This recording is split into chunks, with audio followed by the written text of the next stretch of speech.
കാസർകോട്ടെ താളിപ്പടുപ്പ് mini സ്റ്റേഡിയത്തിന് revenue മന്ത്രി K P. Rajendran തറക്കല്ലിട്ടു.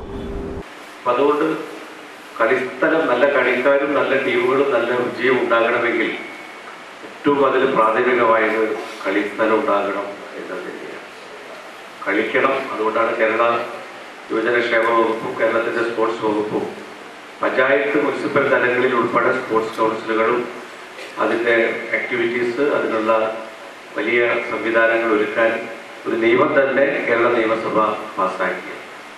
എല്ലായിടത്തും നല്ല സമ്പൂർണമായ കായികക്ഷമത നമ്മുടെ കുട്ടികൾക്ക് ഉണ്ടാക്കിയെടുക്കുക, വലിയ മെഡലുകളും അവാർഡുകളും നേടുന്നത് മാത്രമല്ല നല്ല ആരോഗ്യമുള്ള കുട്ടികളെ നല്ല ആരോഗ്യമുള്ളൊരു തലമുറയെ വളർത്തിയെടുക്കുക, അതൊരു നാടിൻ്റെ ഏറ്റവും വലിയൊരു സമ്പത്ത് പോലെ കാത്തു സൂക്ഷിക്കേണ്ടതാണ്.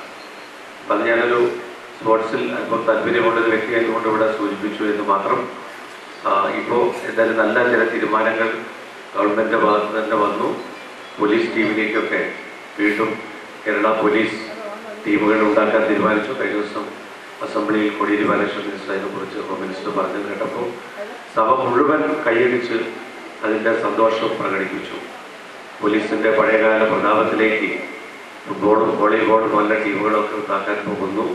അതിന് പുതിയ കുട്ടികളെ സെലക്ട് ചെയ്യുന്നു, തിരഞ്ഞെടുക്കുന്നു എന്ന് കേട്ടപ്പോൾ എന്തൊരു സന്തോഷം നമുക്ക് ഉണ്ടായി. അപ്പോൾ ഞാനിപ്പോൾ ഈ അടുത്ത ദിവസങ്ങളിൽ പത്രങ്ങളിൽ വന്ന പ്രത്യേകിച്ച് സന്തോഷ് ട്രോഫിയുടെ ഒരു പരാജയം വന്നതോടുകൂടി പ്രമുഖ പത്രങ്ങളൊക്കെ അതിനെക്കുറിച്ചുള്ള ലേഖനങ്ങൾ പ്രഗത്ഭരായ വ്യക്തികൾ എഴുതുന്നതൊക്കെ വായിക്കാൻ ഒന്ന് വായിക്കുമ്പോൾ അത് താല്പര്യമുള്ളതുകൊണ്ട് വായിച്ചു നോക്കുമ്പോൾ അവരെല്ലാം ചൂണ്ടിക്കാണിക്കുന്നുണ്ട്. അതിപ്രശസ്തരായ ഒരുപാട് നമ്മൾ പരാജയം പറയുമ്പോഴും മലയാളികളായ നമ്മുടെ കുട്ടികൾ ഉന്നതമായ വിജയം നേടുന്നതിൻ്റെ റിപ്പോർട്ടുകൾ, അതിൻ്റെ അനുഭവങ്ങൾ.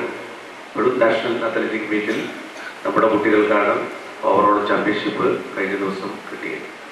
സ്കൂളിലും നാഷണലിൽ നിന്നും നമുക്ക് തന്നെയാണ്, നമ്മുടെ കുട്ടികൾക്ക് തന്നെയാണ് സമ്മാനം.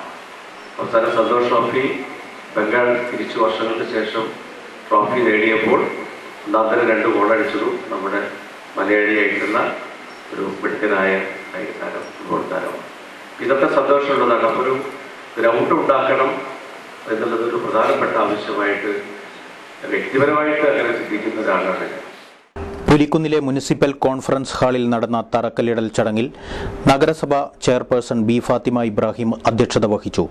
നഗരസഭ vice chairman A Abdul Rahman, ജില്ലാ ആസൂത്രണ സമിതി അംഗം T E. Abdulla, P A. Ashraf Ali, E. Chandrasekharan, നഗരസഭ standing committee chairman Abdul Rahman Kunhi master, Khader Bankara, കൗൺസിലർമാരായ P. Ramesh, Mammoochala, sports council president Achuthan, നഗരസഭാ സെക്രട്ടറി ബി. കെ. ബൽരാജ് എന്നിവർ സംബന്ധിച്ചു.